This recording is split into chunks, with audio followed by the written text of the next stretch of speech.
Hi hello नमस्कार, मी प्रीती. स्वागत आहे तुमचं माझ्या चॅनलमध्ये, ज्याचं नाव आहे प्रीतीज लाईफ. तर मी तुम्हाला माझ्या चॅनलबद्दल थोडीशी माहिती सांगते की माझं चॅनल मॉनिटाईज झालं का, वॉच टाईम किती झाला, सबस्क्रायबर पण चांगले गेन झालेत, मग चॅनल मॉनिटाईज झालं की नाही. तर ह्या सगळ्या गोष्टी मी तुम्हाला आज सांगणार आहे. माझा आता जवळजवळ 5-6 महिने झालं मी व्हिडिओज बनवते. सुरुवातीला मी शॉर्ट्स व्हिडिओ टाकत होते, कारण लॉंग व्हिडिओमध्ये काय शेअर करायचं किंवा लॉंग व्हिडिओ कसे बनवायचे, ब्लॉग्स कसे, लॉंग व्हिडिओमध्ये ब्लॉगिंग कशी करायची ना, हे मला अजूनही कळत नाहीये. अजूनही असा फेस टू फेस मी कॅमेरा पकडून आणखीनही एकही व्हिडिओ मी म्हणजे काढलेला नाही. लाईफ ऑफ दर्शनी मम्मी ह्या ताईंचं हे चॅनल आहे आणि त्या त्यांच्या चॅनलवरती डेली व्लॉग पोस्ट करतात.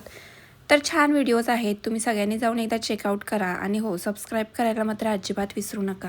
व्हिडिओ कसे बनवायचे, म्हणजे कसे बनवायचे ही आयडिया आहे मला. भरपूर साऱ्या गोष्टी आहेत दाखवण्यासारख्या, ते सगळं काही डोक्यात असतं. पण माझ्यामध्ये ना ते व्हिडिओला साठी कॅमेरा घ्यायचा किंवा तो व्हिडिओ बनवायचा आणि मग काम करता करता व्हिडिओ शूट करायचा, ह्या सगळ्या गोष्टींना जमतच नाही. सकाळी उठलं का ते मुलाचं आवरायचं, त्यानंतर मग बाकीचं घरातलं काम करायचं, त्याला स्कूलमधून घेऊन यायचं, ट्युशन, हे ते असे सगळे भरपूर काम असतात घरात. त्यामुळे मी रोज ठरवते की उद्याच्याला मी व्हिडिओ बनवील, उद्या व्हिडिओ बनवील, मग ते उद्या उद्या होऊन जातं. आणि असं करून माझ्याच्यानी ब्लॉग असं फेस टू फेस कॅमेरा पकडून किंवा दिवसभरातलं घरातलं रुटीन दाखवणं असं काही होतच नाही. त्यासाठी मग मी काहीतरी माझे असे पॉईंट्स असतात जे की तुमच्यासोबत शेअर करायचे असतात, जे मी फेस केलेले असतात. मला असं वाटतं मग मी ते सांगावं, आणि 2-4 व्हिडिओमध्ये मी ते सांगितलेलं आहे. काहीमध्ये मी टेरेसवरती भाजीपाला लावला आहे त्याच्या गोष्टी, त्यानंतर गावाकडचे व्हिडिओ, असेच व्हिडिओ मी तुमच्यासोबत शेअर केलेले आहेत. तर मला असं वाटलं की आज तुमच्यासोबत शेअर करावं की माझे वॉच टाईम किती झाला आहे किंवा मॉनिटाईज झालं की नाही चॅनल. तर चला, त्यासाठी व्हिडिओला अगोदर लाईक करून घ्या, नंतर तुम्ही विसरून जाणार. आणि तुम्ही जर चॅनलवर नवीन असेल तर चॅनलला सबस्क्राईब करायला विसरू नका. आणि तुमच्याही चॅनलचं प्रमोशन करायचं असेल तर छानशी कमेंट्स करा, त्यानंतर फुल व्हिडिओ वॉच करा आणि तुमच्याही चॅनलचं प्रमोशन करून देईल. तर मेन मुद्द्यावरती येते, ते म्हणजे वॉच टाईम किती झाला.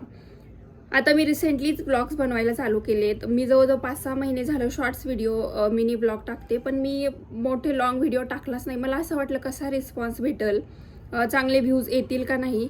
पण मला असं वाटतं माझ्या सबस्क्रायबरच्या मानाने ना मला छान व्ह्यूज येतात, त्या मानाने चांगले व्ह्यूज येतात. व्ह्यूज जरी कमी येत असेल ना तर त्याचा वॉच टाईम एखाद्या व्हिडिओमध्ये छान होतो. म्हणजे प्रत्येक व्हिडिओला जसे व्ह्यूज येतात ना, त्या मानाने माझा वॉच टाईम छान भरतो. आणि मी आत्ताच चालू केले, जास्त नाही आहे, एकतर 20-25 व्हिडिओज आहेत लॉंग व्हिडिओ. आणि जर मी 1-2 महिने कंटिन्युअसली टाकले ना तर माझा वॉच टाईम छान होऊन जाईल किंवा पूर्ण कंप्लीट होऊन जाईल, आणि तोपर्यंत चॅनल पण चांगलं ग्रो होईल. तर याचा अर्थ असा आहे की माझा वॉच टाईम आणखीन कंप्लीट झालेला नाही आहे.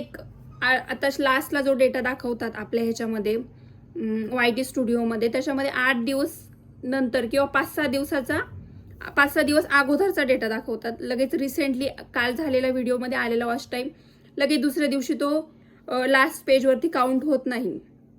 जे आपलं YT स्टुडिओचं लास्ट पेज असतं ना, त्याच्यामध्ये आत्तापर्यंत माझा 600 तास वॉच टाईम कंप्लीट झालेला दाखवतोय. मला असं वाटतं की हे चांगलं आहे. म्हणजे मी जेव्हा सुरुवातीला व्हिडिओ बाकीच्या चॅनलवरती पोस्ट करायचे, त्याच्यावरती माझ्या एखाद्या व्हिडिओला 1 तास 2 तास असे व्ह्यूज असा वॉच टाईम कंप्लीट व्हायचा, आणि व्ह्यूजच्या मानाने तो वॉच टाईम खूप कमी होता. पण याच्यावरती व्ह्यूजच्या मानाने वॉच टाईम खूप चांगला आहे. आणि मी जर रोज पोस्ट केले, डेली पोस्ट केले, तर माझं 1-1.5 महिन्यामध्ये चॅनल मॉनिटाईज होऊन जाईल. पण ते माझ्याच्याने डेली पोस्ट करणं होतच नाही. मी रोज रात्री ठरवते की आता उद्या ना ह्या टॉपिकवरती व्हिडिओ बनवू, उद्या त्या टॉपिकवरती व्हिडिओ बनवू. पण उठलं का रोजचं तेच काम, आणि मग त्या कामाच्या मध्ये मला असं वाटत नाही की आपण घरातलं काम करायचं की तो कॅमेरा घेऊन इकडून इकडं पळायचं, हेच मला काही कळत नाही. आणि घरातलं मेन म्हणजे सकाळ सकाळ खूप जास्त गडबड असते, आणि त्यांच्या गडबडीमध्ये त्यांचे काम आवरायचे का आपण आपल्या कॅमेरा घेऊन पळायचं, त्यामुळे मग ते राहून जातं. पण आता मी ना रिसेंटलीच ठरवलंय की आता मी पण डेली ब्लॉगिंग करणार. बघूया आता मग ते कितपत शक्य होत आहे. त्यासाठी अगोदर भरपूर साऱ्या गोष्टी आहेत ज्या मी दाखवीन, होम टूर, त्यानंतर किचनची टूर, अशा भरपूर गोष्टी आता ज्या मी शेअर करेल तुमच्यासोबत. तर चला, की हे होतं की वॉच टाईम आणखीन कंप्लीट झालेला नाही आहे, चॅनल काही आणखीन मॉनिटाईज झालं नाही. जसं चॅनल मॉनिटाईज होईल तसं मी तुमच्यासोबत ते शेअर करेलच लगेच. तर मला कमेंट करून नक्की सांगा, माझे तुम्हाला ब्लॉग्स बघायला आवडतील का, गार्डनिंगचे व्हिडिओ बघायला आवडतील, टेरेसवरती ज्या भाज्या लावलेल्या आहेत त्याचे व्हिडिओ बघायला आवडतील, हे नक्की मला कमेंट करून सांगा. कारण मी त्याच्यामध्येच कन्फ्यूज आहे की ब्लॉग्स बनवू की फक्त गार्डनिंगचेच व्हिडिओ दाखवू. त्यामुळे माझं ते कधी कधी ते पण राहून जातं की कारण भरपूर गोष्टीचं कन्फ्युजन आहे. कसे शॉर्ट्स व्हिडिओ तर असेही होऊन जातात, शॉर्ट्सचा काही प्रॉब्लेम नाही. शॉर्ट्समध्ये खूप क्रिएटिव्ह गोष्टी दाखवू शकतो किंवा बनवू शकतो किंवा करू शकतो. मला शॉर्ट्स व्हिडिओची जास्त सवय आहे, म्हणजे मी सुरुवात शॉर्ट्सपासूनच केली होती. आणि जेव्हापासून सुरुवात शॉर्ट्सपासून केली, जेव्हा माझे 1000 सबस्क्रायबर कंप्लीट झाले, त्याच्यानंतर मग मी पहिला एक व्हिडिओ टाकला होता. आणि नंतर मग मी लॉंगला सुरुवात केली होती. जेव्हा मी गावाला गेले तेव्हाच म्हटलं की तिथं गावाकडला कसं निवांत असतं ना, सकाळी उठायचं लवकर, ना डबा बनवायचा, ना मुलाला स्कूलमध्ये पाठवायचं, ना त्याला घेऊन यायचं, ह्या सगळ्या गोष्टी नसतात. म्हणून म्हटलं की तिकडून सुरुवात करूया, म्हणजे मला तिथं 8-10 दिवस सवय होऊन जाईल, मग इथं आल्यावर मी करील. पण मला काहीच त्याची सवय झालीच नाही, त्यामुळे मग ते व्हिडिओज बनवायचे राहून गेले. तरी पण मला जसं जमेल ना तसं मी व्हिडिओ तुमच्यासोबत लॉंग व्हिडिओ शेअर करत